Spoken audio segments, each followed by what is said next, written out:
Muy buenos días, Dios los bendiga. Feliz sábado, hermanos. Que la gracia de Dios los acompañe en sus hogares. Estamos felices porque estamos en el día del Señor y Él promete bendiciones para nosotros. No sé cuál es el lugar donde estamos o el estado emocional que tenemos en este momento, si estamos pensando en las cuentas, en los problemas, en la enfermedad, en cualquier situación. Pidamos al Señor que quite toda distracción y en este momento nos concentremos en el estudio de su palabra. El Señor ha sido bueno con nosotros y creo que nos ha permitido llegar a su santo día de reposo y hay que darle la honra y la gloria a Él. Hermanos, vamos a estudiar esta importante lección, la lección de escuela sabática, los tres mensajes cósmicos. Hoy esta lección llega a su último estudio, la semana número 13, que es la que se ha pasado. De hecho, hoy en la tarde ya se entra a la siguiente lección que, si no me estoy equivocando, es la lección de Efesios. Se va a estudiar a lo largo de este nuevo trimestre el libro de Efesios, la epístola del apóstol Pablo. Pero hoy estamos terminando esta lección, los tres mensajes cósmicos. El título de la lección de que vamos a estudiar hoy, Encendidos con la gloria de Dios. Ese es el título, Encendidos con la gloria de Dios. El versículo de memoria lo podemos encontrar en Apocalipsis, capítulo 18, versículo 1. Y quiero darle oportunidad a quien aprendió el verso de memoria para que pueda repetirlo. Apocalipsis 18:1 es el versículo central del estudio que vamos a tener. Hermana Dina, muy buenos días, feliz sábado. Hermano Isaías, Adelante, que Dios hermana. me bendiga. Bueno, que Dios me dé también la palabra. Dice, después de eso vi otro ángel que descendía del cielo con gran poder y fue iluminada la tierra, fue iluminada la tierra con su gloria. Apocalipsis 18:1. Amén. Amén, hermana, gracias. ¿Alguien más aprendió el versículo que quiera compartirlo? Yo, hermano, feliz sábado. Feliz Feliz sábado, sábado, hermana hermano Celide. mío. Después de eso vi otro ángel descender del cielo con gran poder y la tierra fue iluminada con su gloria. Apocalipsis 18:1. Amén. Gracias, hermana. ¿Alguien más? ¿Alguien más quiere recitar este versículo? Yo, hermano, feliz sábado. Hermana, ¿cómo está? Dios la bendiga. Adelante, hermana. Apocalipsis 18:1. Después de esto vi a otro ángel descender del cielo con gran poder, y la tierra fue iluminada con su gloria. Amén. Gracias, hermana. Dios la bendiga. Que el Señor pueda guardar todos los textos bíblicos en sus mentes, en sus corazones, y que cuando vengan momentos difíciles, ustedes puedan sacar la palabra de Dios. En la historia nos cuenta, que ha habido momentos cuando no existía la palabra de Dios. No era fácil tener un ejemplar, un libro de Dios en nuestras casas. Quería que me traigas para que no agarres esto. Y disculpen, hermanos, pero cuando hace frío me pongo un poco mal. Estaba pidiendo un poco de pH. Y cuando no existía la palabra de Dios, no se podía leer, por lo tanto, no había esa conexión con el cielo. De hecho, Martín Lutero, que es el gran promotor de la Reforma, él pensaba que la Biblia constaba solamente de los evangelios y de algunos libros más. Nunca había visto una Biblia o había tenido una Biblia en sus manos. Ya casi se iba a graduar como, como sacerdote, pero como monje, pero nunca había tenido una Biblia en sus manos. Es como decir ahora que alguien se va a graduar de teología, pero no había estudiado la Biblia. Él en una biblioteca encuentra una Biblia latina y se pone a estudiarla y después le pide a Dios que le dé una Biblia y en el convento donde está encuentra una Biblia que estaba encadenada en la pared y es ahí donde él descubre que el hombre es salvo por la fe sola. Ahora, estos momentos se van a volver a repetir. Va a haber momentos en que va a ser muy difícil tener un ejemplar de la Biblia en nuestras manos y lo único que nos sostendrá son los textos que hemos aprendido.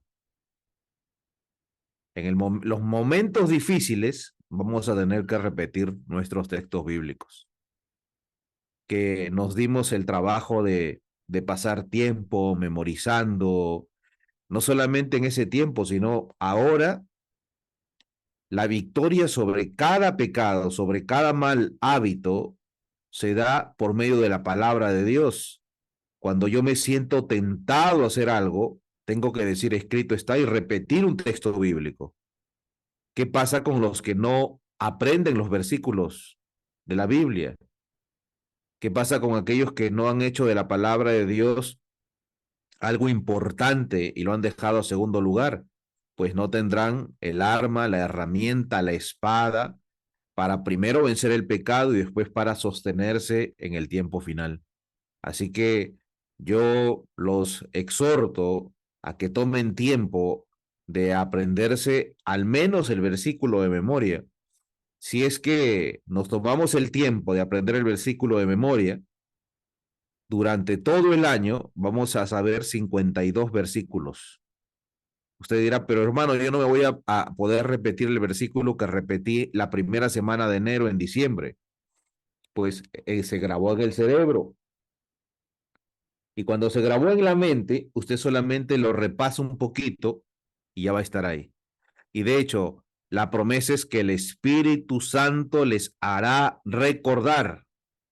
Recordar es cuando lo sabían, pero se olvidaron. Pero el Espíritu Santo hará recordar. Es decir, si hoy se aprendieron este texto y se olvidan, el Espíritu Santo les hará recordar. Pero ¿qué hay de aquellos que no se aprendieron el texto? ¿Qué les va a hacer recordar el Espíritu Santo si no aprendieron nunca un versículo de memoria? Y ahí se va a tener graves problemas. Por eso es que la palabra de Dios es la herramienta que el cielo nos ha dado a nosotros para entrar en comunión con Dios. De hecho, el diablo se encarga de que se rompa esa comunión, de que usted no estudie la palabra de Dios, de que pueda pasar días, semanas sin estudiar la palabra de Dios, sin leerla, y su comunión está rota. Entonces no espere obtener victoria sobre el pecado, sobre su carácter, sobre sus hábitos. Estamos muertos en delitos y pecados, somos esclavos, porque lo único que nos puede libertar es Cristo por medio de su palabra.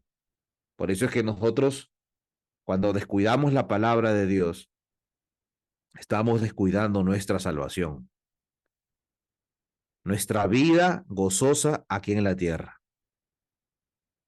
Así que felicito a las hermanas, la hermana Jessica, la hermana Celide, la hermana Dina, que Dios pueda bendecirlas por medio de esta práctica de aprender la palabra de Dios. Al menos a veces no lo aprendemos, pero siquiera lo tenemos en un papelito y cuando lo repetimos como que nos olvidamos y lo miramos, pero está bien, la voluntad está ahí. Dice el versículo Apocalipsis 18:1, después de esto vi otro ángel descendiente del cielo con gran poder y la tierra fue iluminada con su gloria. Este versículo que estamos leyendo es un acontecimiento, y escúchenme la pregunta, que lo ubicamos en el pasado, está en el presente o está en el futuro. Escucho sus respuestas. ¿Quién se atreve a escribir algo? Lo leo aquí o a decir por medio del micro. ¿Este versículo está en el pasado, presente o lo tenemos que aplicar al futuro? A ver, nadie escribe algo. ¿Qué es lo que creen ustedes? Alguien abre su micro y me dice qué es lo que cree. Lo tenemos que aplicar al futuro. Ok, hermana Celide. La hermana Celide dice al futuro. ¿Alguien se anima a decir algo más?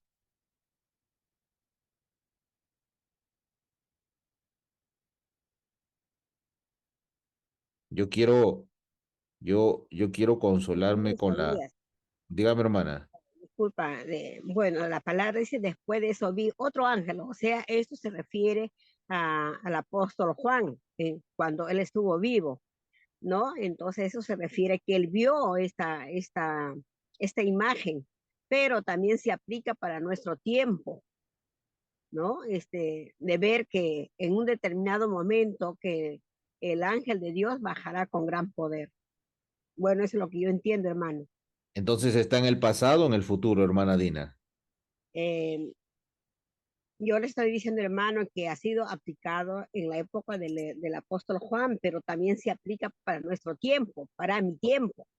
O sea, tiene doble aplicación en su Ajá, entendimiento, en el pasado y también se va a cumplir en este tiempo. ajá. Ok, hermano, ok. ¿Alguien más quiere comentar? A ver, voy a ver si alguien escribió. Les decía que me quiero consolar solo pensando que no se atreven a romper la barrera de de este medio, y que la timidez de este medio es más fuerte. Y no quiero pensar de que no saben, o porque esto es muy importante para los adventistas del séptimo día, entender esta porción de la palabra de Dios. La hermana Dina nos dice, esto se aplicó al tiempo del apóstol Juan, pero recordemos de que el Apocalipsis es un libro profético aplicado al futuro. De hecho, ¿de quién se habla en el capítulo 17? Se habla de la mujer ramera sentada en la bestia. Y se identifica a esa mujer que está ebria de la sangre de los mártires. Se identifica a esa mujer porque los reyes de la tierra le dan su trono, autoridad. Y el apóstol Juan dice que después de esto, es decir, después de la aparición de esta mujer, cuando nosotros leemos la Biblia tiene que ser leída en sus contextos. Por eso es que llamado, este llamado que hace el apóstol no se aplicó al pasado, no está aplicándose hoy en el presente, sino que tiene una aplicación especial hacia un futuro, y voy a decir un futuro muy cercano. ¿Ok? Y esto es lo que vamos a ver. ¿Quién es este ángel? A propósito, ¿quiénes creen ustedes que es este ángel? El Señor Jesús. Bueno, la hermana Dina no dice que es el Señor Jesús. ¿Alguien se anima? Hermano Isaías, buenos días, feliz sábado, hermanos. Buenos días. Yo puedo entender de que este es el mensaje del triple ángel, ¿no? El fuerte clamor y contra el mensaje del triple ángel. Ok. La hermana Candy nos dice, entiendo que este mensaje es el mensaje del tercer ángel. Entendemos que el mensaje de los tres ángeles, que fueron predicados en 1843, 1844, desde 1844, la sierva del Señor dice que vendrá un cuarto ángel, que es este ángel que vemos aquí, que no es que trae un nuevo mensaje, sino que le da poder a los tres anteriores. Eso es lo que dice la inspiración. De hecho, el mensaje de este ángel no es distinto al mensaje de los tres ángeles, porque habla de la caída de Babilonia y dice, salid de ella, pueblo mío. Entonces, este cuarto ángel le da poder a los tres ángeles anteriores. ¿Ok? Ahora, decíamos que es para el futuro y mi pregunta ahora era, a la que la hermana Dina nos respondió, ¿quién es este ángel de Apocalipsis 18:1 que alumbra toda la tierra con su gloria? Hermana Dina nos decía, yo creo, hermanos, que es el Señor Jesús. Y le digo, hermana Dina, muchas gracias por darnos su respuesta. Si alguien más se anima a dar una respuesta, ¿quién es este ángel que alumbra toda la tierra con su gloria?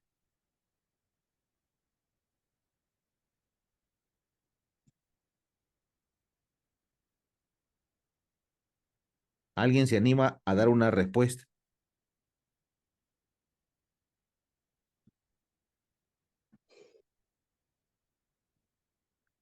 Nadie se anima. Bueno, voy a continuar, hermano. Ya les dije que me voy a consolar pensando que no quieren romper la barrera de este medio. Quiero pensar que si estuvieran delante de mí me dirían su respuesta. Ahora se esconden detrás del dispositivo. Y bueno, yo se los permito. Yo permito que se escondan, hermanos. Ya nos veremos las caras. La respuesta a mi pregunta la voy a dar dentro de un momento. Hermanos, tarde o temprano, todos los acontecimientos descritos en el Apocalipsis se van a cumplir. No tenemos fecha exacta, pero lo que sabemos es que se van a cumplir. Se pondrá una ley, una legislación, donde se va a obligar o pretender obligar, primero en los Estados Unidos y después esta ley se va a repetir en todos los países, se pondrá una ley dominical. En contraposición a esa ley del Estado, habrá o existirá un remanente que obedecerá no a la ley de los hombres, sino a la ley de Dios, que dice que debemos guardar el sábado. El mundo se inclinará y adorará a la bestia y a su imagen a través de la observancia del falso sábado. Y esta es la razón por la cual Dios ha levantado a nuestra iglesia, la iglesia adventista del séptimo día, para predicar este mensaje al mundo. Decirle al mundo que se viene un momento de crisis. Ahora, para que nosotros prediquemos este mensaje, necesitamos primero nosotros convertirnos, nosotros entender la verdad, ser transformados y renovados con el evangelio eterno que se predique en el mensaje del tercer ángel. De esta manera nos estamos capacitando y preparando. Así que quiero entrar al título que tenemos, preparación para la crisis final. ¿Cuál es la preparación que debemos tener para esta crisis, para esta guerra, para esta batalla que se avecina? Y yo hablaba en el versículo de memoria en cuanto a una de las preparación, a un punto de la preparación que debemos tener, almacenar la palabra de Dios. Grábese la palabra de Dios. En el libro Evento de los Últimos Días, en el capítulo Vida y Actividad del Remanente, existe ahí unas citas en cuanto a la palabra de Dios. La sierva del Señor dice, debiéramos levantar muros de textos que nos servirán en el tiempo de tentación. Muros de textos. ¿Qué está queriendo decir la inspiración? Que aprendamos los versículos de memoria, que dediquemos tiempo a esto, que usted debe agarrar un papelito y escribir un texto bíblico y pasar, si está en el estudio, en el trabajo, en casa, y repitiendo mientras cocina, mientras está en la oficina, en un momento libre, repetir y repetir hasta que el versículo se haga suyo. Entender su significado nos ayuda a aprenderlo de memoria de una mejor manera. Entender el significado del texto. Y de esa manera nos lo estamos preparando para la crisis final. En la epístola a los tesalonicenses, el apóstol Pablo escribió primera carta a los tesalonicenses capítulo 5 versículo 1. Pero acerca de los tiempos y de las ocasiones, no tenéis necesidad, hermanos, de que yo os escriba, dice el apóstol. Si usted tiene su Biblia, abra su Biblia y usted verá lo que dice el versículo 2, el versículo 3. Abra su Biblia, por favor. Primera de Tesalonicenses, capítulo 5, vamos a leer el versículo 2 y el versículo 3. A ver si alguien lo puede leer, por favor, de los que están conectados. Abra su Biblia y comparte el texto bíblico. Yo puse solamente el versículo 1, pero compartan el versículo 2, el versículo 3. Pero acerca de los tiempos y las ocasiones, no tenéis necesidad, hermanos, de que yo os escriba. ¿Qué dice ahora más?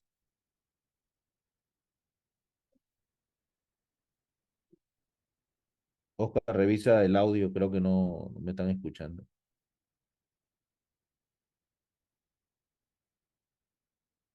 O si me están escuchando y no quieren leer. ¿Sí? No quieren leer. Yo pensé que se había cortado el audio.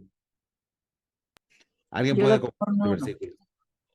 Yo sabía que hermana Celide usted lo iba a leer. A ver, 2 y 3, ¿no? A ver. Porque vosotros sabéis bien que el día del Señor vendrá así como ladrón de noche, que cuando dirán paz y seguridad, entonces vendrá sobre ellos destrucción de repente, como los dolores a la mujer preñada, y no escaparán. Amén. Dice el apóstol, escribiendo su carta a los tesalonicenses, que él no tiene necesidad de escribir de los tiempos finales. ¿Por qué no tienen necesidad? Le está diciendo porque ustedes ya saben que el día del Señor vendrá como ladrón en la noche. Y les pregunto, ¿cómo viene un ladrón en la noche? ¿Cómo viene un ladrón en la noche? Sorpresa. Está hablando del factor sorpresa, sin que se den cuenta. Ahora, hermanos, yo les pregunto algo. La segunda venida de Cristo será un evento secreto. ¿Nadie se dará cuenta cuando viene Cristo? No, hermano.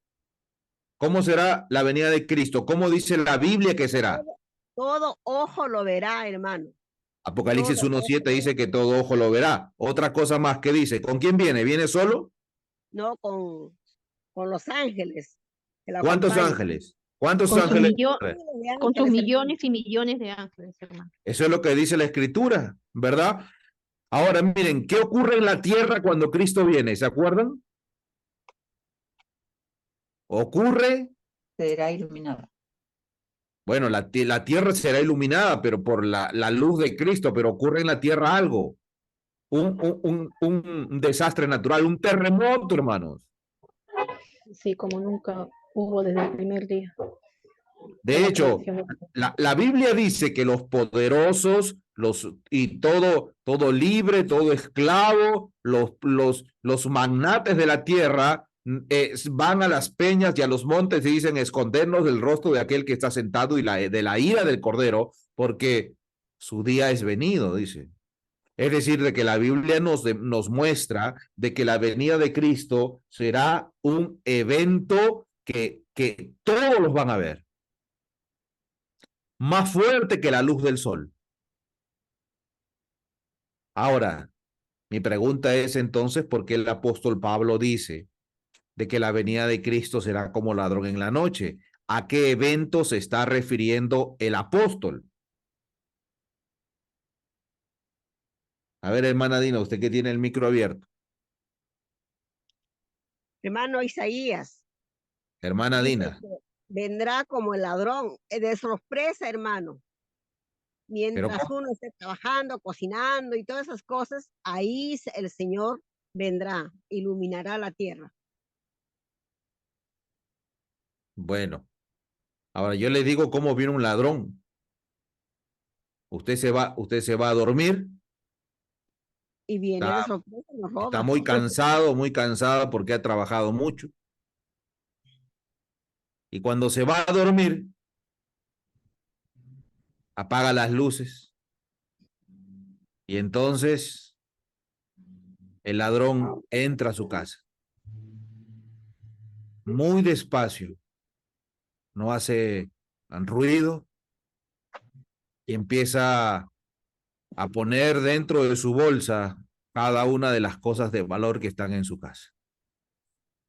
Luego de llevarse y meter en su bolsa todo lo que cree de valor, se va. Le pregunto, ¿cuándo usted se da cuenta de que le han robado? Al ¿Cuándo se día da cuenta? siguiente. Al día Al día siguiente. siguiente usted despierta y dice, oh, no está mi televisor, ¿verdad? Mi computadora. Yo no sé si ocurrió así, no lo recuerdo bien. En la casa cuando vivíamos en Lima, atrás tenía un gran patio y ahí recuerdo que guardaban los balones de gas. Detrás de la casa no había otra casa, así que era muy fácil subirse por el muro y robarse algo. Yo no sé si ocurrió o lo he soñado. ¿Alguien se robó un balón de gas de la casa? Sí, ¿verdad? Sí, y se robaron el balón de gas. El ladrón entró, se llevó la ropa de los cordeles, el balón de gas y se fue. ¿Cuándo nos dimos cuenta? Al día siguiente en la mañana.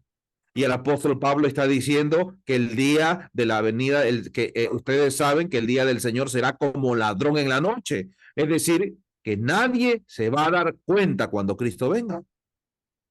Pero en contraposición encontramos que el Señor Jesús describe su venida, dice todo ojo lo verá, dice que vendrá con millones y millones de ángeles, que toda la tierra será alumbrada con la luz del cielo, que ocurrirá un gran terremoto. De hecho, la inspiración nos dice un poco más, dice de que en la séptima plaga ocurre un gran terremoto y se oye una voz en el cielo que anuncia la hora y el día de la venida de Cristo.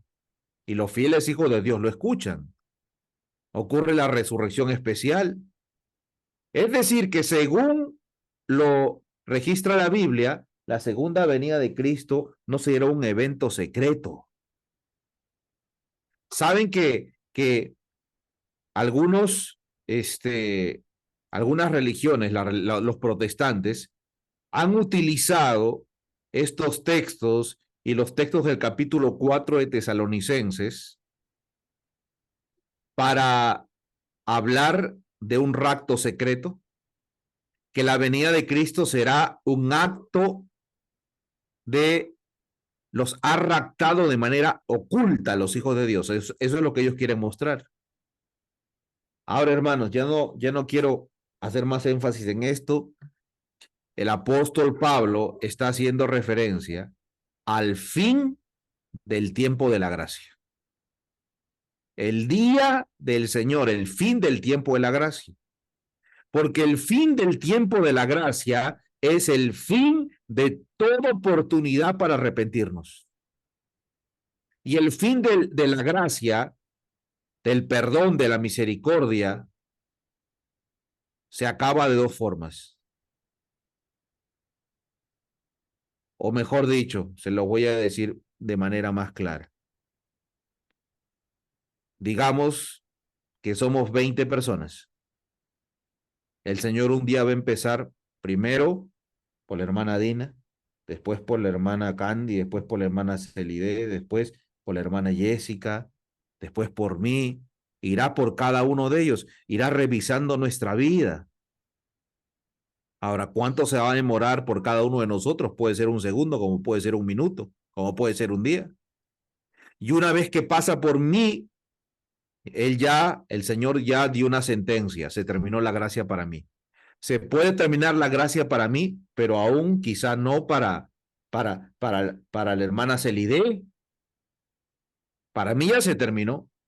Y cuando Dios termine de revisar los casos de todos en el último, cuando tenga el último, entonces dirá, ya pasé todos los casos, la gracia se ha terminado. Y ese día será un día común y corriente. La gente irá al trabajo como todos los días, a los estudios como todos los días, harán las mismas cosas de todos los días. No habrá un evento especial que anuncie que la gracia ha terminado. No habrá un gran terremoto, el sol no brillará más. No habrá una ley que anuncie que la gracia ha terminado. De hecho, esto del cierre de la gracia, que alguien puede decir, ¿y esto de dónde lo sacamos? Bueno, lo dice la inspiración, pero también lo encontramos en la historia de la experiencia de Noé. ¿Se acuerdan cuando Noé entró al arca? Noé entró al arca, ¿verdad? ¿Quién cerró la puerta? ¿Quién cerró la puerta del arca? ¿Quién lo cerró? A ver. Dios, Un hermano. ángel, un ángel. Un ángel, ¿verdad? Entonces, cuando el ángel cerró la puerta, ya nadie podía salir y nadie podía entrar. ¿Es así? Ok. Cuando se cierra la puerta, ¿inicia el diluvio? Sí, No, sí, hermano. ¿Cuántos días Ok. pasaron para que inicie el 7 diluvio? días, hermano, 7 7 días. días han pasado. Pasaron 7 días. Les pregunto, ¿los que estaban afuera sabían que estaban perdidos? No, todavía es el momento que no cayese la lluvia. ¿Y los que estaban adentro tenían la seguridad que estaban salvados? Bueno, tenían la duda, ¿no? No sé si era cierto o si iba a Dice, acontecer. hermana Dina, dice que Noé estaba siendo probado porque él no tenía la seguridad que estaba siendo salvado, porque cerraron las puertas del arca, ellos se metieron dentro con toda su familia y los animales, y resulta que pasa un día y la lluvia no cae. Pasan 2 días y la lluvia no cae. Y los de afuera, los malvados y rebeldes se envalentonaban, se volvían cada día más agresivos, porque veían y decían, este loco se metió y no cae la lluvia. Y el día cuarto, y estos hombres que eran de 4 metros, gigantes y muy fuertes, se pusieron en derredor del arca y empezaron a moverlo, queriendo destruirla. Desde ese momento Dios estaba cuidando a Moisés, a Noé y a su familia. Y Noé preguntándose, ¿y si me equivoqué? Y pasan 6 días, hermanos, 6 largos días, y él metido con su familia, y yo creo de que Noé esperaba de que apenas se cerraba el arca, empiece a llover, pero 6 días, y el 7º día, cuando los rebeldes, los antidiluvianos estaban más agresivos, la inspiración dice que las fuentes del cielo se rompieron y empezó a caer un diluvio como nunca habían visto. De la tierra, hermano, empezó a reventar el suelo y empezó a salir agua. Agua del centro de la tierra y agua de arriba del cielo. Y ahora sí, los rebeldes se dieron cuenta que el momento había llegado. Lo mismo va a acontecer en este tiempo. Cuando se cierre la puerta de la gracia, los que están salvados no sabrán que fueron sellados para salvación. Y los que están perdidos no lo sabrán. Y el apóstol le dice a ustedes acerca de los tiempos y de las ocasiones, no tengo necesidad de escribirles, porque ustedes saben que el Señor vendrá en el momento que nadie lo espera. Y esto nos está diciendo que cuando se cierre el tiempo de la gracia, la mayor parte del mundo estará dormido, incluyendo parte del pueblo de Dios. Ahora, no se refiere a estar dormido en el aspecto físico, sino habla del aspecto espiritual. Yo estoy dormido cuando no estoy dándome cuenta de los acontecimientos finales y estoy peleándome con el vecino, con mi hermana, con mi esposo, con cualquier situación, por un terreno, no lo sé.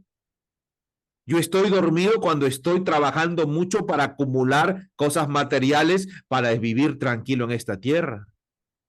Yo estoy dormido cuando estoy distraído en cosas de aquí en la tierra y no me estoy preparando para lo que se viene. Por eso el ángel le mostró a la sierva del Señor que el pueblo de Dios tenía un estupor, como letargo.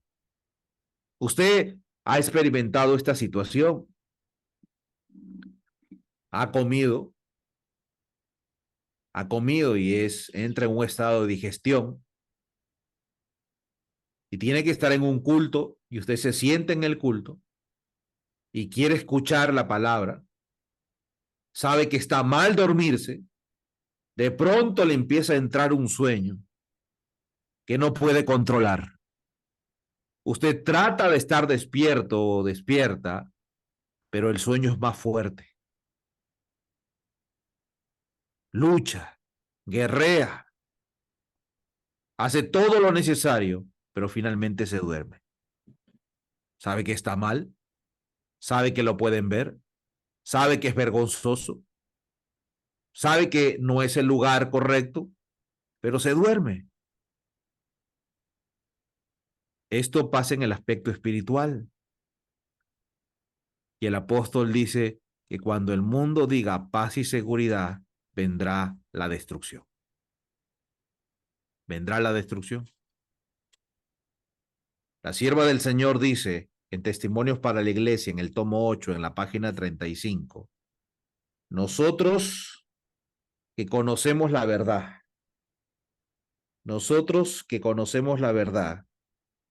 debemos estar preparándonos para lo que pronto ha de irrumpir sobre el mundo en forma de una abrumadora sorpresa.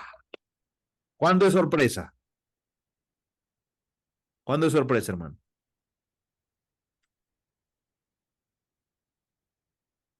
Yo recuerdo alguna vez estaba llegando de un lugar y era mi cumpleaños y me habían preparado una sorpresa. Nunca en mi vida me habían hecho esto. Y yo recuerdo que regresaba, era de noche, no recuerdo de dónde regresaba. Y un amigo nuestro lo habían encargado para que se ponga en la puerta y que avise cuando yo esté llegando para que yo haga mi entrada normal y ellos prendan la luz y digan sorpresa. Yo recuerdo haberlo visto en la puerta y me miró, se asustó y me cerró la puerta y no me dejaba entrar. Y esto me dijo, algo está ocurriendo adentro.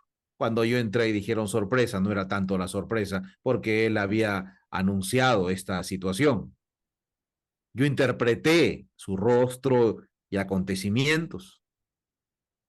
Cuando la sierva del Señor dice que debemos prepararnos para lo que pronto ha de irrumpir sobre el mundo en forma de una abrumadora sorpresa, esta sorpresa ocurre para los que no lo esperan, para los que no pueden identificar las señales, para los que no están mirando el reloj profético. Y resulta, hermanos, que todo lo que vemos trata de distraer nuestra atención.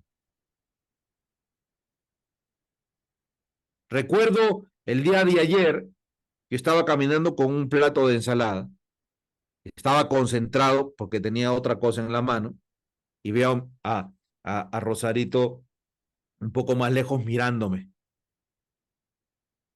abriendo la puerta para que yo entre y yo le empiezo a mirar y al mirarle les quería mostrar la ensalada que tenía y me distraje y se me cayó.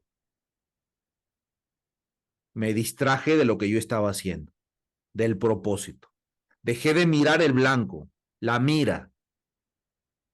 Y cuando nosotros nos distraemos y el diablo y el mundo y la carne se encargan de que nosotros estemos distraídos de la preparación que necesitamos para este tiempo.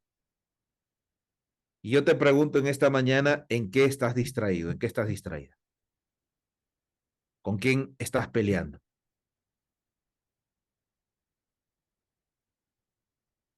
¿Qué es lo que deseas de este mundo que te ha distraído tanto? Dinero, casa, auto, una mujer, un hombre, te tiene distraído, las cuentas, un juicio, un problema. A veces la sociedad misma, porque he visto cristianos y hermanos, yo creo que el cristiano no debe meterse en política, pero no voy a decir qué parentesco tengo un familiar que le gusta hablar de política y siempre me pregunta, y no voy a negar que yo he consumido mucha política, hasta a veces me distraigo y consumo lo que hay. Y hablamos de eso y a mí me ha apasionado hablar de eso. Usted nunca ha escuchado que yo hable de esto, pero he visto hermanos distraídos en esta lucha, pensando que es la lucha que Dios nos ha llamado a hacer. Por eso le pregunto, ¿con qué está distraído? Si sigues distraído, la venida de Cristo será una sorpresa. Y aunque la venida de Cristo es una sorpresa para el mundo, no debería ser una sorpresa para nosotros. No tenemos el día y la hora, aunque ahora dentro del pueblo de Dios se han levantado hombres anunciando día y hora. Pero aunque no tenemos el día y la hora, hay suficiente evidencia profética para mostrarnos que estamos viviendo en el tiempo del fin. Quiero preguntarle a usted, ¿recuerda la estatua del capítulo 2 del libro de Daniel? Oro, plata, bronce, hierro y barro cocido.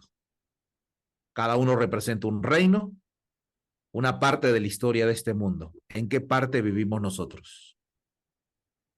¿En qué parte estamos viviendo nosotros, hermanos?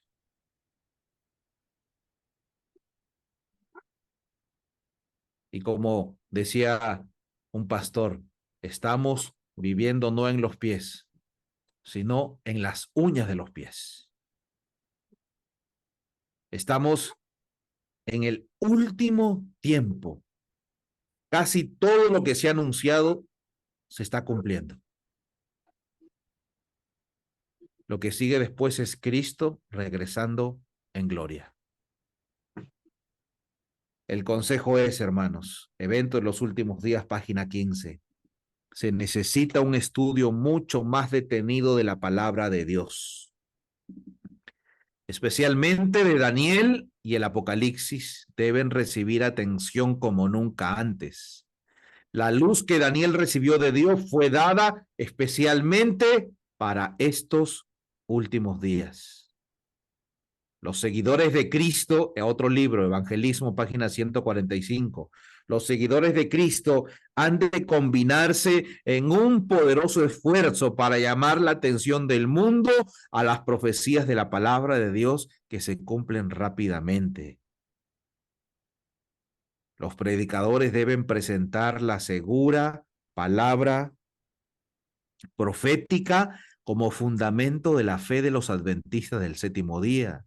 Deben estudiar detenidamente las profecías de Daniel y del Apocalipsis y en relación con ellas las palabras: he aquí el Cordero de Dios que quita el pecado del mundo. Debe haber un estudio más completo y más diligente del Apocalipsis y una presentación más fervorosa de las verdades que contiene. Verdades que conciernen a todos los que viven en estos últimos días. Es el llamado de Dios.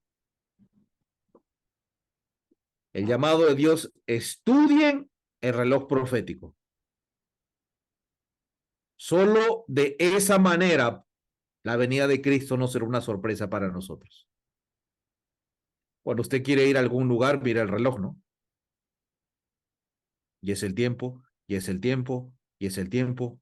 Es tiempo de, a veces, de comer más rápido, es tiempo de alistarse más rápido, llega la hora, calcula cuánto va a demorar el bus o el auto, cuánto va a demorar en caminar. ¿Por qué? Porque usted tiene un reloj. Y las profecías es el reloj profético. Y por eso el llamado es: estudie los libros de Daniel y Apocalipsis. Ahora usted dirá, pero hermano, yo quiero estudiarlo, pero no tengo las herramientas. ¿Cómo hago? Yo le aconsejo que agarre un libro y le empiece a leer. Hay un libro que es muy fácil de entender. Es un libro que es para un lector quizá que no es erudito, y es un libro que creo que cualquier persona que tenga un mínimo de interés puede iniciar su estudio e ir metódicamente, página a página, y entender las profecías de Daniel. Dios revela el futuro, de Melvin Maxwell. Así se llama el libro. Si usted lo desea y tiene ese interés de entender el libro de Daniel y estudiarlo por sí solo, bueno, lo pide y se lo puedo enviar en PDF. La verdad que yo nunca lo vi aquí en Perú por una razón. Nunca lo vi que lo vendían. No lo he visto. El primer ejemplar que obtuve fue un ejemplar que trajo Rosarito en un viaje que tuvo a Australia, lo trajo desde allá. Después de eso yo quise comprarlo aquí en el Perú, pero no lo vi. Creo, si mi memoria no me está fallando, creo que ahora sí lo venden. Creo que ahora sí lo venden, porque después lo hemos comprado en México y después lo he visto en Bolivia, pero en Perú no lo veía. Pero creo, hermanos, de que ahora sí lo venden, el libro físico. Pero si usted prefiere el PDF, entonces yo tengo el PDF. El libro físico lo tengo, pero es mío. Yo tengo otro. Y entonces, si usted está interesado en estudiar, usted puede conseguirlo. Usted puede conseguirlo. ¿Ok? No durmamos, dice el apóstol Pablo. De hecho, el apóstol Pablo dice: no durmamos como los demás. No durmamos como los demás.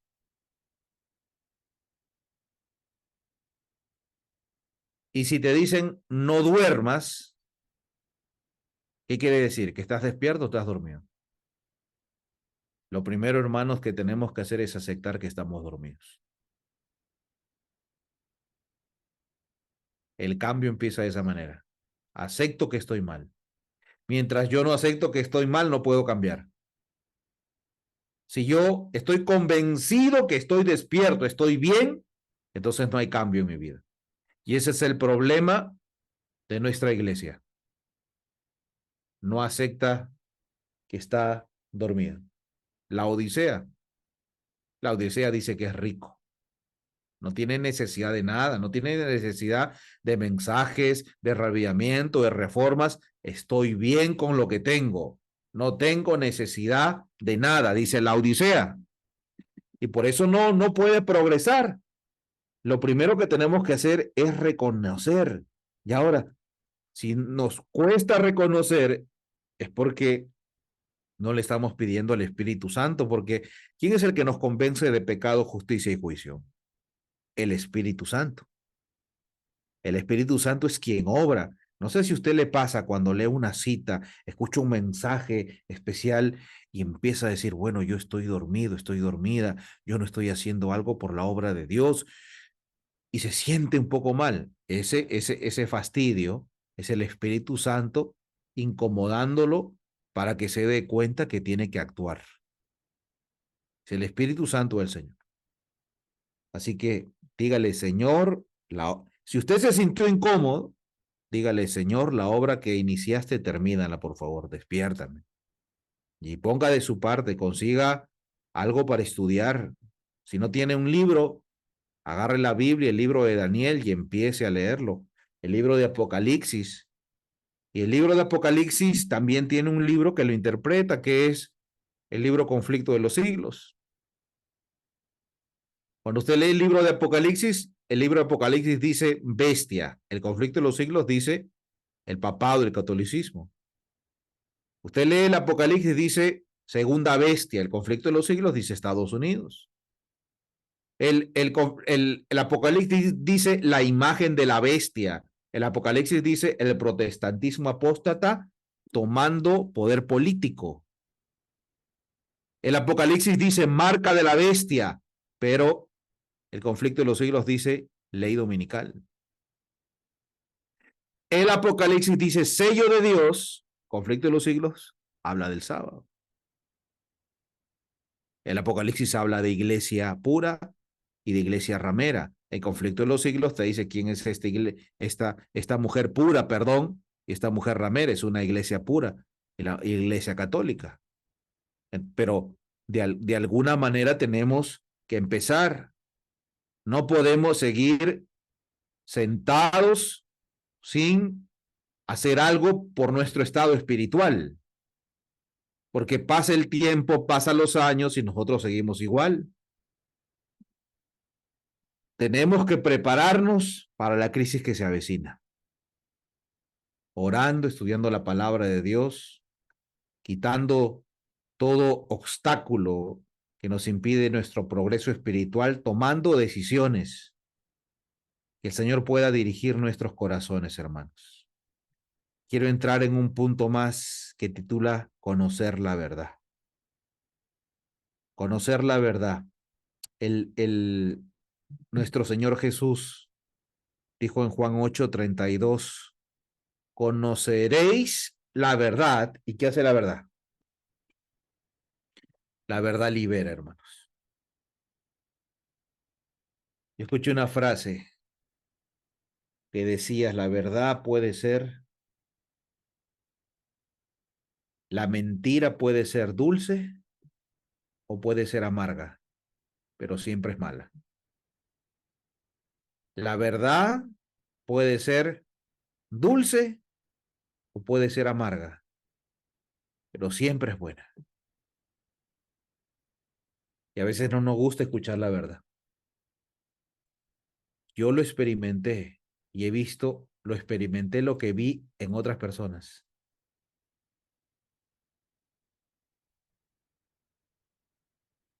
Quise comentarle a una persona que la relación que tenía no era la mejor, que la pareja que tenía no estaba actuando bien. Y la persona decía, no quiero saberlo, no me lo comenten, no quiero saber nada. No quería saber la verdad. Ahora, en algún momento, en alguna experiencia de mi vida, yo tampoco he querido escuchar porque no queremos saber la verdad. Porque la verdad es dura. La verdad es dolorosa, pero tiene un efecto de liberación. Ahora, cuando Jesús estaba hablando de la verdad tiene que ser entendida desde los dos aspectos, la verdad espiritual y la verdad escritural, doctrina y espíritu. La verdad espiritual, la verdad espiritual es un conocimiento experimental de Jesús. Pero al Señor Jesús se le conoce en esta experiencia, pero por medio de su palabra. No hay otro medio. No es que yo puedo meditar y meditar y meditar y llego al conocimiento de Jesús. El Señor nos dio su palabra para conocerlo. Y cuando yo leo su palabra, estoy conociendo quién es Jesús. Cómo respondió, cómo vivió, cómo fue de niño, cómo fue de joven, qué es lo que hizo, cuál es su deseo para conmigo, cómo actuó con David, cómo actuó con Josué, cómo actuó con Moisés, cómo es de poderoso. Ahora, si yo leo solamente la palabra para obtener conocimiento intelectual, no el conocimiento experimental de Jesús, entonces encuentro un problema. La sierva del Señor tiene una declaración donde dice que el sello de Dios será puesto en las frentes de aquellos que entendieron la verdad de manera intelectual y espiritual.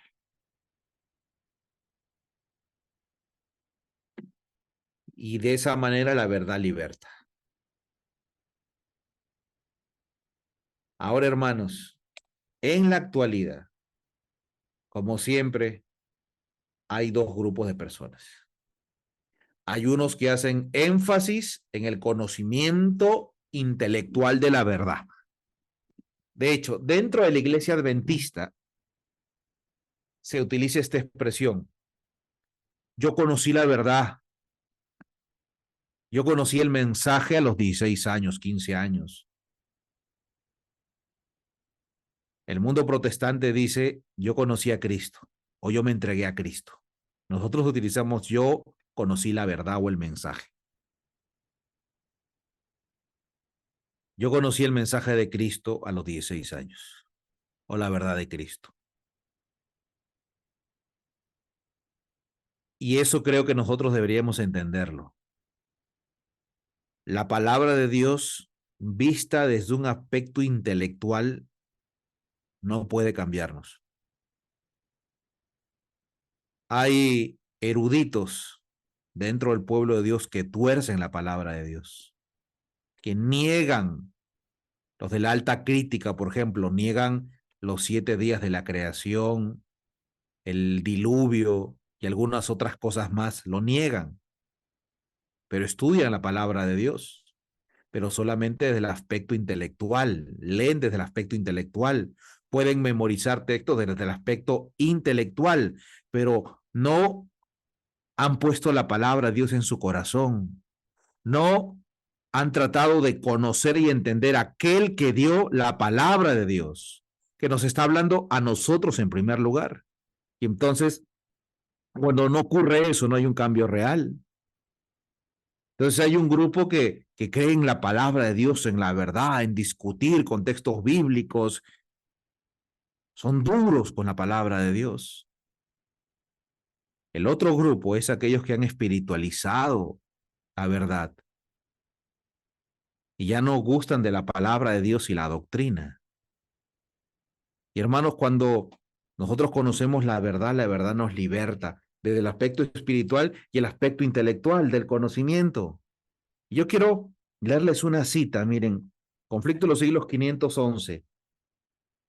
La teoría según la cual nada importa lo que los hombres creen es uno de los engaños que más éxito da Satanás.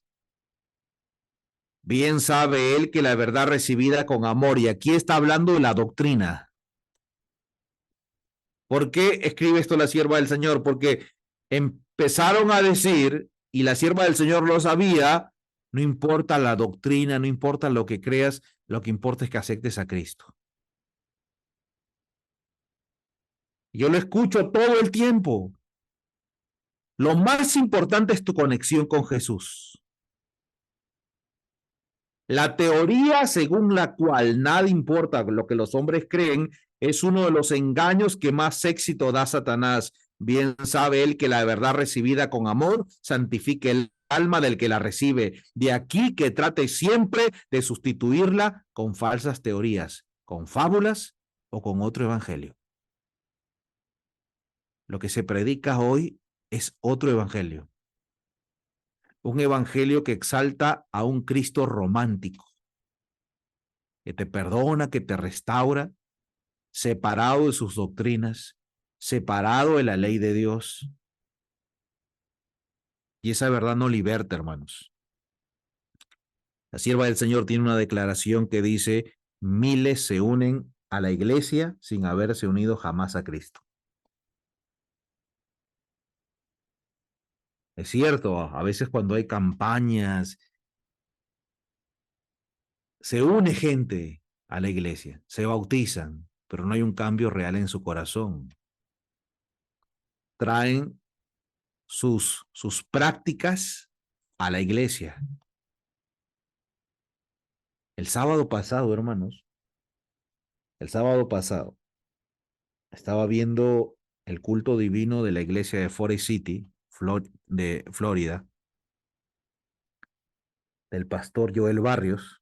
Te busque en YouTube. Y estaba predicando el pastor asociado de jóvenes. Y su sermón trataba en mostrar de que la iglesia cristiana, incluyendo la adventista, nos hemos portado mal, porque hemos puesto barreras. Y por eso el mundo tiene un concepto malo de nosotros como cristianos. Porque hemos puesto barreras y no hemos presentado a Cristo, decía. Y finalizó contando la experiencia de un hombre que utilizaba piercing y aretes, y estaba lleno de tatuajes, que fue satanista por 7 años, y que no lo querían bautizar en la iglesia porque le decían: tú tienes que sacarte los aretes, sacarte los piercings, y no te vamos a bautizar por eso. Y el pastor estaba mostrando de que este hombre estaba arrepentido y de que pedirle reformas a una persona para ser bautizado es un evangelio falso. Y finalmente dijo: aquí está, y salió el hombre. Y salió en el bautisterio, y salió llorando, es cierto, tenía tatuajes hasta en el rostro. Y el pastor que lo bautizó estaba emocionado y lloraba. Un momento tan conmovedor, hermanos, y yo no quito la sinceridad de este hombre que es bautizado. Yo pienso que él está teniendo una experiencia con Dios, que él quiere entregarle su vida a Dios, que necesita ser dirigido, pero yo veía, hasta yo me estaba conmoviendo. Y yo dije: qué poderoso es un evangelio de sentimientos, de emociones, solamente de gracia y misericordia. Y me estoy refiriendo a la iglesia adventista del séptimo día. El sermón del sábado pasado. Qué poderoso. Y yo le digo: usted mismo véalo. Y yo le decía a Rosarito: ¿quién se puede oponer a esto sin ser tildado de estrecho, de legalista, de duro? ¿Quién se puede oponer a esto? Un evangelio donde solamente se habla de misericordia, Un evangelio donde se ha quitado la ley de Dios. Un evangelio donde te dicen, no importa lo que creas con tal que tú estés abrazado de Cristo. No importa lo que creas.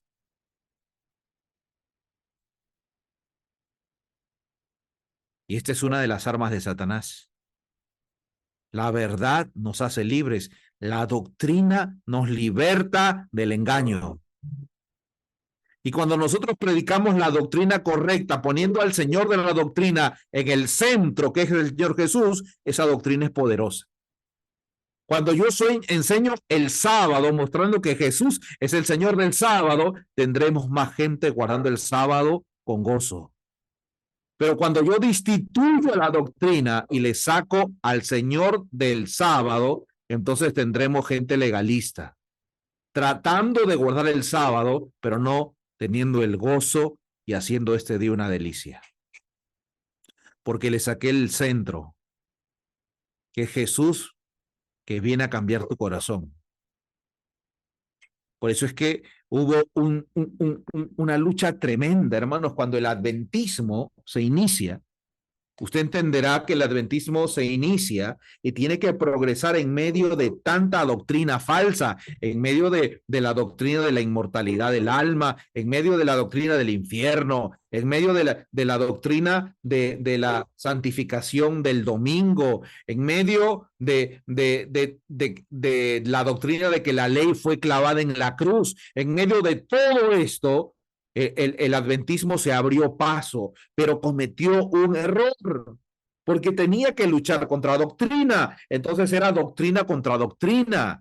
Y la iglesia adventista se convirtieron en verdaderos campeones de defender la doctrina bíblica, la ley, el sábado, el estado de los muertos. Así que se reunían en lugares públicos y se armaban debates públicos, donde en un lado había un adventista y en otro lado había un protestante, y cada uno defendía el sábado y otro el domingo y otro la vigencia de la ley y otro que la ley fue clavada en la cruz. Y entonces cuando el adventista ganaba, porque casi siempre en la totalidad de las discusiones bíblicas se ganaba porque tenemos la doctrina correcta, el adventista se volvió orgulloso.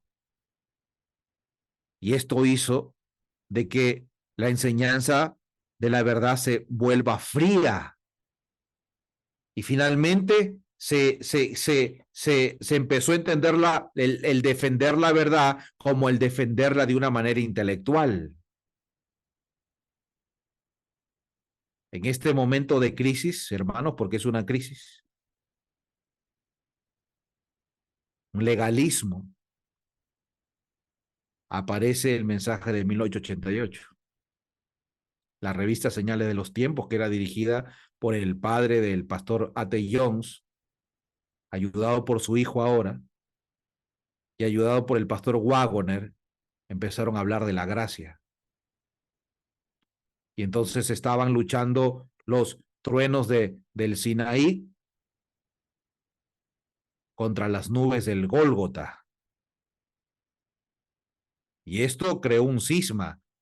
Las dos revistas más importantes de la iglesia adventista, Señales de los Tiempos y la Review and Herald, tenían discusiones todo el tiempo.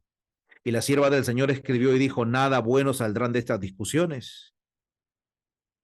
Y todo esto preparó el camino para el Congreso de 1888. Y por eso en 1888 los ánimos estaban calientes, caldeados, y discutían. ¿Saben cuál era la discusión? Que usted recordará, la cuarta bestia tenía 10 cuernos. Y los 10 cuernos son 10 reinos bárbaros. Érus, los vándalos, ostrogodos, visigodos.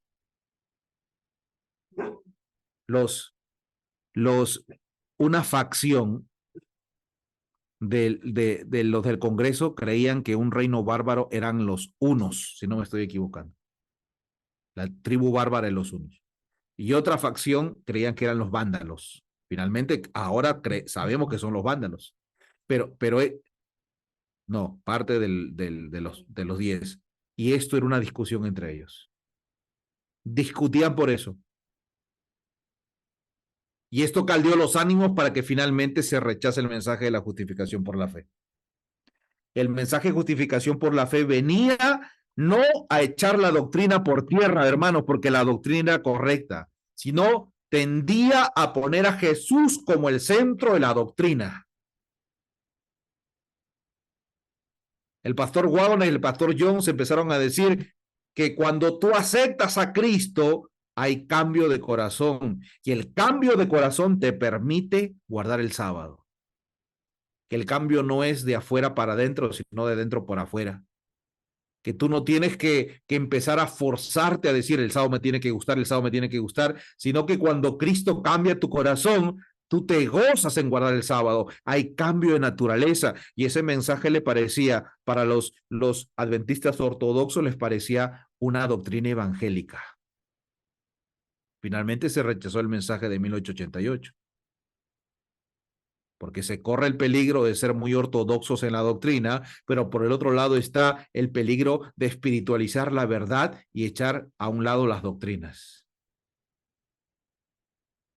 Y esa es una de las armas del diablo que tienen más éxito. Conoces la verdad y la verdad te hace libre. Dice Conflicto de los Siglos, página 579. A la ley y al testimonio. Si no dicen conforme a esto, es porque no les ha amanecido. Al pueblo de Dios se le indica que busque en las Sagradas Escrituras, en la Biblia, su salvaguardia, su seguridad y el poder seductor de los espíritus tenebrosos. Satanás emplea cuantos medios puede para impedir que los hombres conozcan la Biblia, cuyo claro lenguaje revela sus engaños. En ocasión de cada reavivamiento de la obra de Dios, el príncipe del mal actúa con mayor energía. En la actualidad está haciendo esfuerzos desesperados, preparándose para la lucha final contra Cristo y sus discípulos. El último gran engaño se desplegará pronto ante nosotros. Y por eso, hermanos, una vez más, la palabra es nuestra única seguridad. Dios guió la mente de la sierva del Señor para que escribiera el libro Conflicto de los Siglos. Un libro importantísimo, hermanos, para nuestro tiempo. Y el capítulo 38 titula Nuestra única seguridad, nuestra única salvaguardia. ¿Y cuál es nuestra única seguridad? La palabra de Dios. La palabra de Dios nos liberta del engaño, de toda falsa doctrina, nos liberta del pecado, de todo mal hábito. La palabra de Dios, hermanos, la sierva del Señor escribió en la página 101 del libro Conflicto de los Siglos en cuanto a la experiencia del lucero de la Reforma, John Wycliffe. Y dice allí, Wycliffe debió todo lo que fue a la palabra de Dios. El estudio de la palabra de Dios da propósito. Aguda los sentidos, perseverancia, juicio, transforme el corazón. El estudio de la palabra de Dios hace sabio a los simples. Así que la palabra de Dios nos prepara para la crisis que se avecina. Y es esa verdad que nos puede hacer libres. Este título es muy llamativo, La Reforma Continúa. Un título muy llamativo.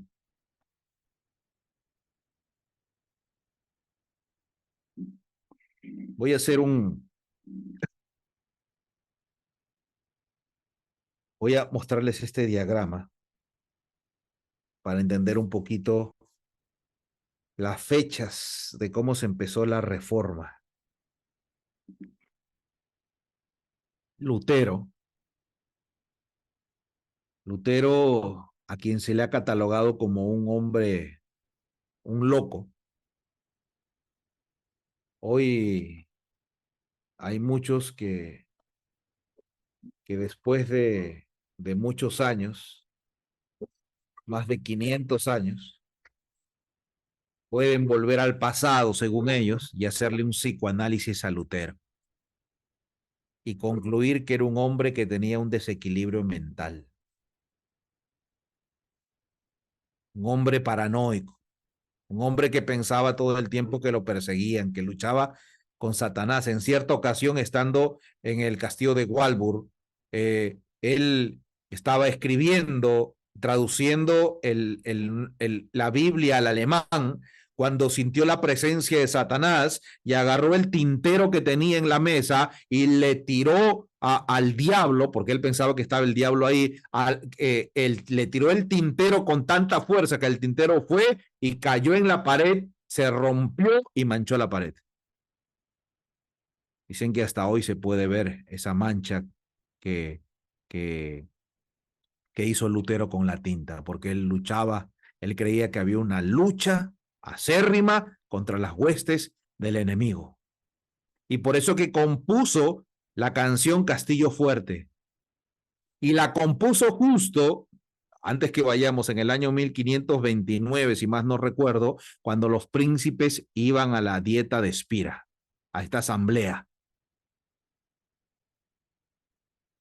Y si usted lee la última estrofa de Castillo Fuerte, es una estrofa contra las huestes del enemigo. Fue Martín Lutero quien acuñó la frase que tenemos una lucha contra la carne, el mundo y el diablo. Y yo creo que tenemos una lucha contra el diablo. Tremenda, hermanos. Tremenda. Que hay cosas que usted no imagina, pero el diablo está ahí. Este hombre, Martín Lutero, viendo que en la iglesia del castillo de Wittenberg habían reliquias.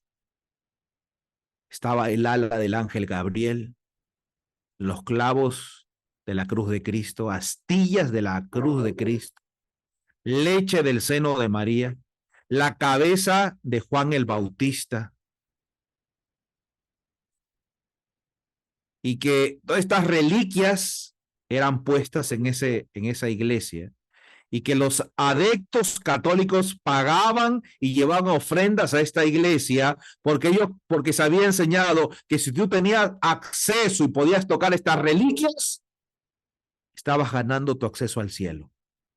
Así que ese día, el 1 de noviembre, iba a existir una gran concurrencia de gente que quería ganarse su acceso al cielo por las obras, que iban a comprar indulgencias de sus pecados.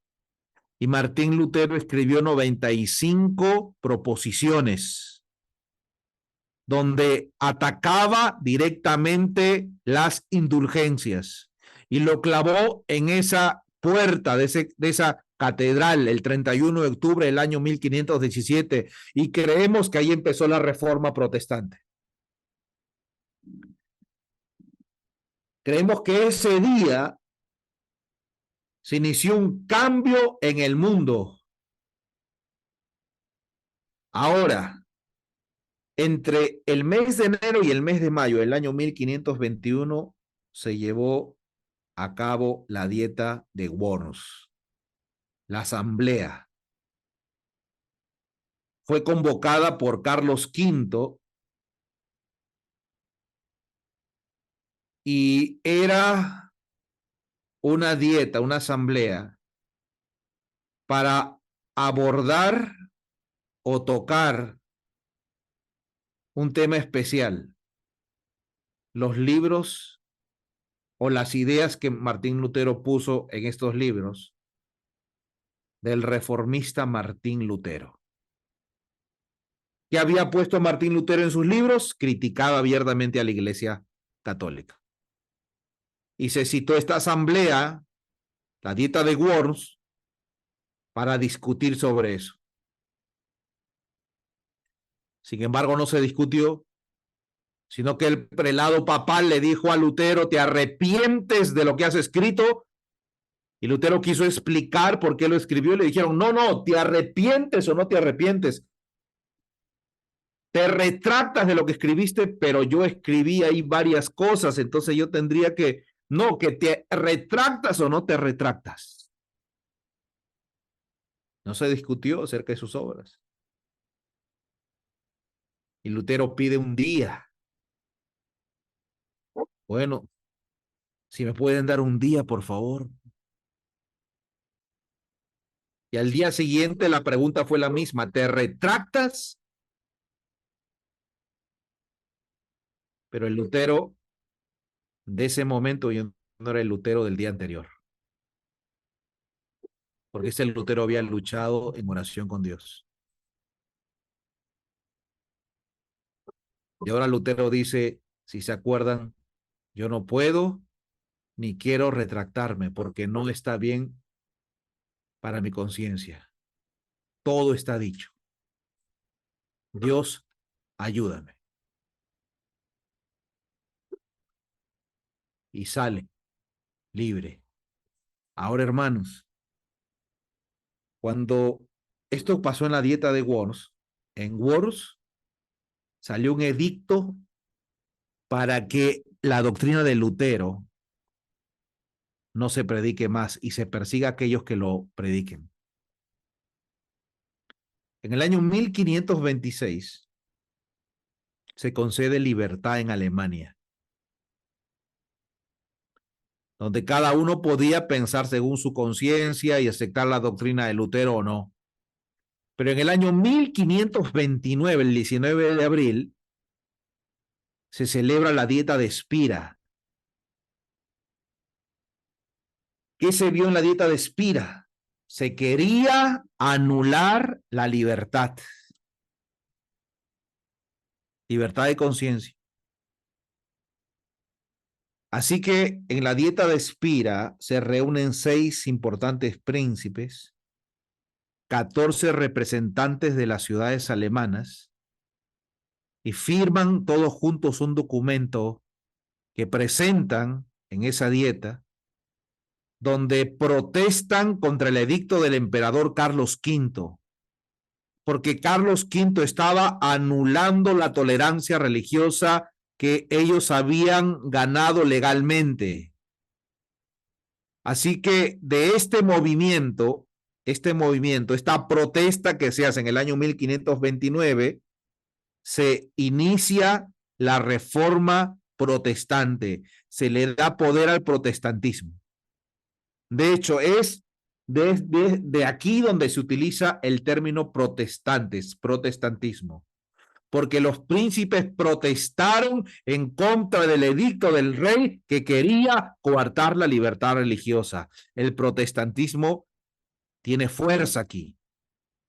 Por eso se conoce como la reforma de Lutero, protestante por la protesta de los príncipes. Yo quiero leerles unas citas. Conflicto de los Siglos, página 581. Uno de los testimonios más nobles dados en favor de la reforma fue la protesta presentada por los príncipes cristianos de Alemania ante la dieta de Spira en el año 1529. El valor y la fe y la entereza de aquellos hombres de Dios aseguraron para las edades futuras la libertad de pensamiento y la libertad de conciencia. Esta protesta dio a la Iglesia reformada el nombre de protestante y sus principios son la verdadera esencia del protestantismo. Los principios del protestantismo. Ahora, hermano, usted lea la historia, está en el libro Conflicto de los Siglos, se llama La protesta de los príncipes. Los príncipes estaban jugándose su casa, su familia, su honor y sabían que iban a morir. Ellos dijeron, esto tenemos 2 decisiones que tomar. O aceptamos que nos quiten nuestra libertad de conciencia o la muerte. Porque ellos sabían que ir en contra del romanismo, la probabilidad era morir. Ellos defendían el principio de libertad de conciencia contra los principios del papado. La sierva del Señor dice, ¿cuál era ese principio del papado? El papado, ¿saben qué defendía? ¿Cuál era el principio? Era el derecho de Roma de coartar la libertad de conciencia y de prohibir la libre investigación. El papado no le gustaba, no querían y querían prohibir la investigación. Querían quedarse con el derecho único y expreso de que ellos son los únicos que pueden investigar e interpretar las escrituras. Por eso que los principios protestantes, libertad de conciencia, libertad para investigar, cuando se nos quita la libertad de investigar, se nos está coartando la libertad de conciencia. Los principios sostenidos en esta célebre protesta constituyen la esencia misma del protestantismo. Ahora bien, esta protesta se opone a dos abusos del hombre en asuntos de fe. El primero, en la intervención del magistrado civil, y el segundo, la autoridad arbitraria de la iglesia. El protestantismo decía, el Estado no tiene nada que ver en cuestiones de religión, el Estado no tiene que obligarnos a hacer algo. Segundo, la iglesia no nos tiene que obligar a pensar como ellos quieren. Esto fue la protesta. Ahora, hermanos, el protestantismo, desde el año 1529, usted puede leer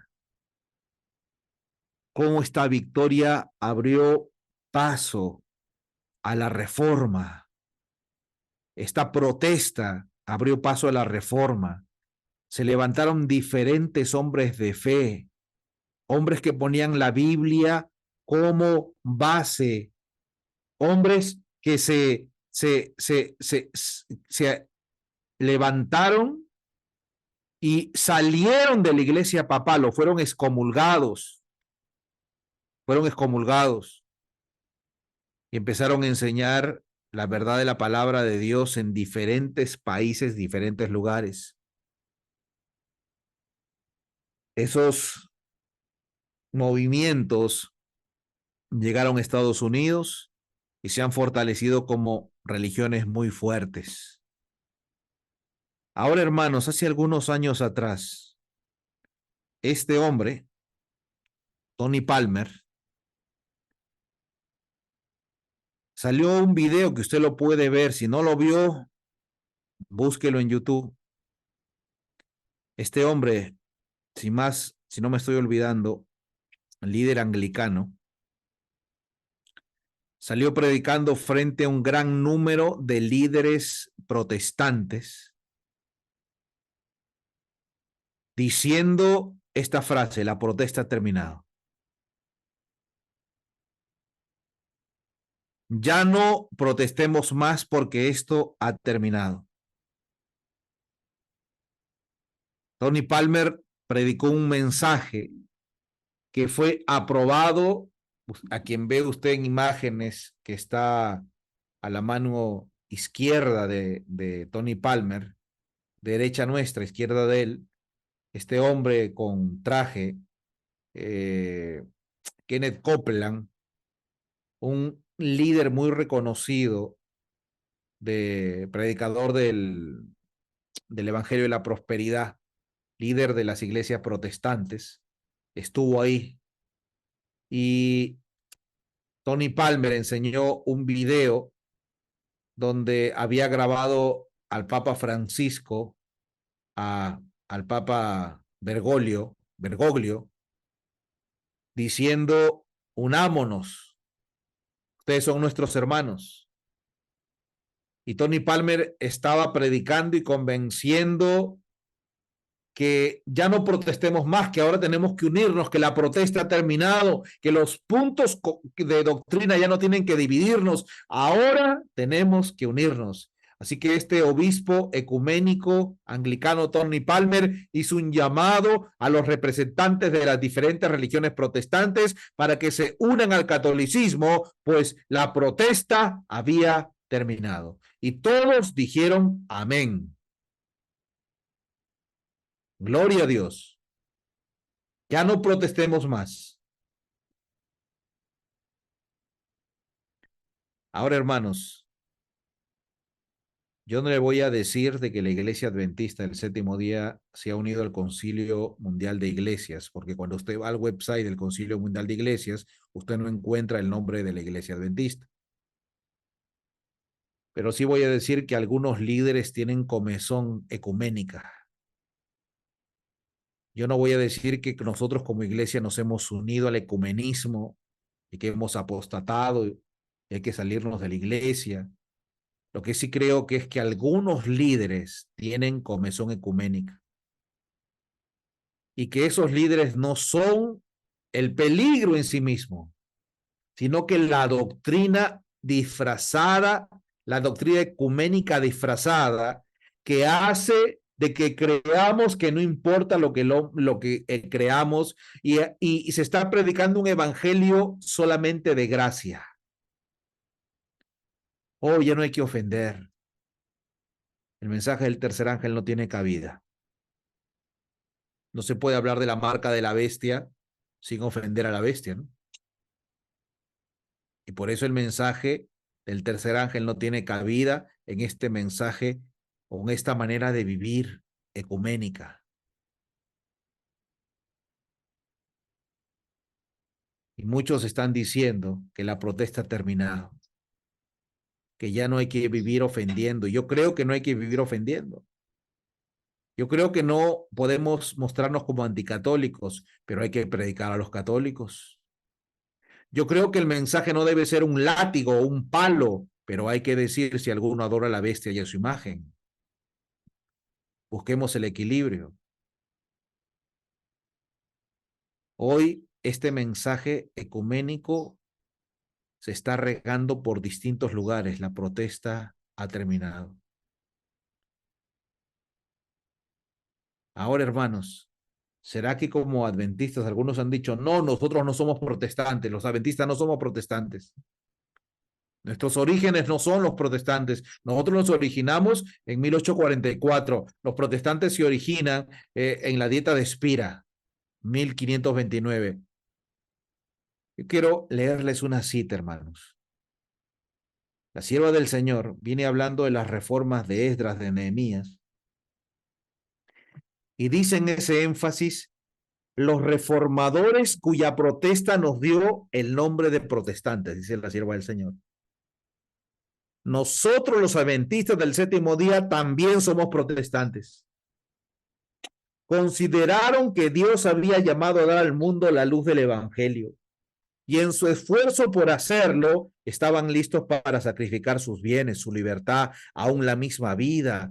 Frente a la persecución y la muerte, el evangelio se proclamó lejos y cerca. La palabra de Dios fue comunicada al pueblo y todas las clases, humildes y encumbrados, ricos y pobres, sabios e ignorantes, la estudiaban con avidez por su cuenta.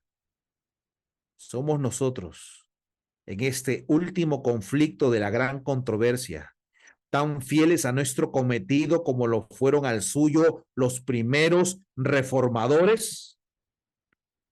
Tocad trompeta en Sión, pregonad ayuno, llamad a la congregación, reunid al pueblo, santificad la reunión, juntad los viejos, congregad a los niños, lloren los sacerdotes, ministros de Jehová, y digan, perdona, oh Jehová, tu pueblo, y no pongas en oprobio tu heredad. Convertíos a mí con todo vuestro corazón, con ayuno y con lloro y llanto, y lacerad vuestro corazón y no vuestros vestidos, y convertíos a Jehová vuestro Dios, porque misericordioso es y clemente, tardo para la ira y grande en misericordia, y que se arrepiente del castigo.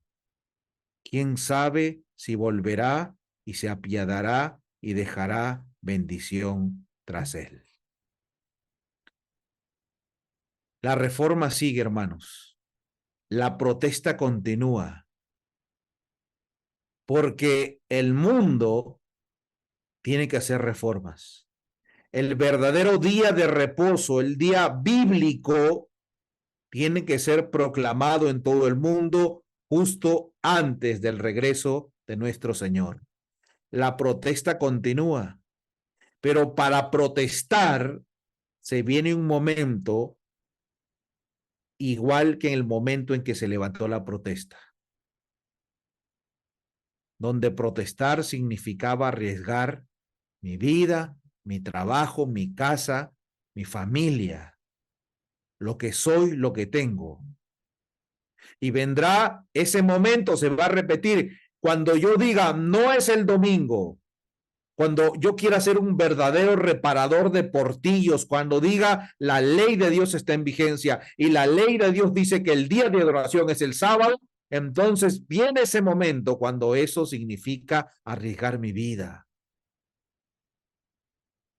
abandonar mis planes, mudarme del lugar donde estoy, perder mis derechos. Y yo les pregunto finalmente, ¿estamos preparados para ese tiempo? ¿Estamos preparados para decir la verdad cuando signifique perder mi libertad? ¿Estoy listo para ese momento? Y quizá la respuesta de algunos es, heme aquí, envíame a mí. Pero yo quiero decirles, hermanos, que el corazón es engañoso. Porque Pedro le decía a Jesús, aún hasta la muerte te seguiré. Y Pedro no mentía, hermanos. Pedro quería hacerlo.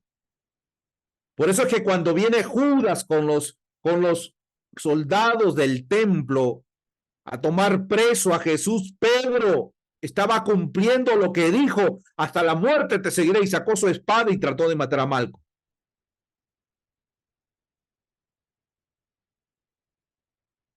Pero no había entregado su corazón al Señor. Y no es con nuestra fuerza, no es con espada, no es con ejército, sino con el Santo Espíritu de Dios. La victoria final no será nuestra. En el libro de Apocalipsis se muestra a un grupo victorioso y se dice, ellos han vencido porque se han lavado en la sangre del Cordero. La victoria del pueblo final de Dios está en la gracia de Cristo, en sus méritos, en su poder perdonador y en su poder restaurador, en reconciliarnos con su ley, en ponernos en armonía con sus santos mandamientos. Y eso no lo podemos lograr nosotros, hermanos. Nos preparamos para la crisis cuando estoy obteniendo victoria cada día, cuando muero mis pecados cada día, cuando lucho, cuando cuido las avenidas del alma, lo que veo, lo que escucho, cuando tomo decisiones. Dios nos puede ayudar a despertar y a prepararnos para los momentos difíciles que se vienen. Los días cada vez serán peores. ¿No pasa acaso que cuando sentimos un sismo, ayer hubo un sismo, ¿verdad? Queremos que la venida de Cristo está más cerca? ¿O ya no nos importa? Ya no nos importa ver los acontecimientos que pasan en el mundo. Estamos tan distraídos que no sabemos lo que se viene. Dios pueda despertarnos, que Él tenga misericordia, para que nosotros podamos tomar decisiones, y si es posible que tengamos que perder un ojo, un brazo, una pierna, con tal de ganar el cielo, que tomemos esa decisión. Dios los bendiga y Dios los guarde, hermanos. Dios quiere hacer esa obra en nuestros corazones. No importa el género, la edad, el momento en que estamos viviendo, Dios nos llama a todos a una entrega. Y Dios tiene misericordia, Dios nos ayuda, hermanos. ¿Cuántos quieren decirle, Señor, despierta mi conciencia, ayúdame, Quita las vendas de mis ojos. Ayúdame a ver el momento en que vivo y a tomar decisiones correctas. Señor, entra en mi corazón. Si tú quieres decirle eso a Dios, ponte de rodillas, vamos a orar. Vamos a finalizar el estudio de esta mañana. Padre, te damos gracias porque tú nos has hablado a través de tu palabra, porque tú nos recuerdas que estamos cerca de tu venida. Nos has amonestado, Señor, porque no estamos listos. Quítanos toda esa flojera espiritual, esa somnolencia, Señor. Ayúdanos a prepararnos, despiértanos. Eleva nuestros pensamientos por encima de las cosas materiales. Ayúdanos a hacer tesoros en el cielo y no en la tierra. Que tu gracia, Señor, entre en nuestro corazón. Toma nuestro corazón, Señor, porque no podemos dártelo. Transfórmalo, cámbialo, Señor. Danos gozo en este día santo y prepáranos para la crisis que se avecina. En el nombre de Jesús te lo pedimos. Amén, Señor. Dios bendiga su palabra. Dios bendiga el mensaje. Si ha entrado en su corazón y usted toma la decisión de entregarle todo al Señor. Que el Señor lo bendiga y lo guarde, hermanos, que tenga un feliz y santo sábado. Yo me despido de ustedes, no sé cuándo voy a poder compartir. Hoy estoy saliendo, en la noche estoy saliendo para Lima para tomar un vuelo hacia Colombia. Voy a estar por allá algunas semanas y era mi plan el sábado porque yo voy especialmente a dar clases allá. Es de domingo a jueves, pero algunos hermanos se enteraron, me invitaron a un congreso en Bucaramanga, que es otra ciudad allá en Colombia, y siguiente sábado estaré con ellos compartiendo. No me toca el culto divino, así que voy a tratar del culto divino compartir con ustedes. Voy a estar en la escuela sabática, en el culto de la mañana, en el culto de la tarde, pero no me toca el culto divino. Así que si consigo conexión de internet, voy a estar compartiendo. Si no, no estará otra persona compartiendo. Los invitamos a que se conecten. El próximo sábado, el sábado 8 creo que es, también me invitaron a compartir un sábado joven. Entonces no sé si voy a tener tiempo, pero quizás el próximo sábado, si esté libre, voy a poder compartir. Y si no puedo ningún sábado, hermanos, están en mis oraciones. Tanto los que hacen el programa como los que escuchan van a estar en mis oraciones. Así que va a haber culto, hermanos. Me preguntó una hermana si vamos a tener cultos y estudios. La respuesta es sí, vamos a tener cultos, aunque yo no esté, porque yo no soy el centro es Cristo. El centro es que estudiemos su palabra, y así que si ustedes están, siempre se va a estar compartiendo. Dios los bendiga. Les pido que oren mucho por la obra que voy a hacer. El Señor pueda dirigir mis palabras, mi pensamiento, mi vida, para poder presentar un evangelio sano, un evangelio limpio, un evangelio que despierte y que guíe a las personas a los pies de Cristo. Así que pido sus oraciones, y no es un cliché o una frase que se utiliza. En verdad pido sus oraciones. Yo creo que si estoy predicando y ustedes están orando en ese momento, yo creo que el Espíritu Santo puede obrar en la vida, en mi vida y en la vida de los que están oyendo. Así que pido sus oraciones, hermanos. Dios los bendiga y nos encontramos ya cuando esté de regreso. Un abrazo, que tengan todos un feliz y santo sábado. En la tarde tenemos programa, así que también les invitamos a que estén con nosotros.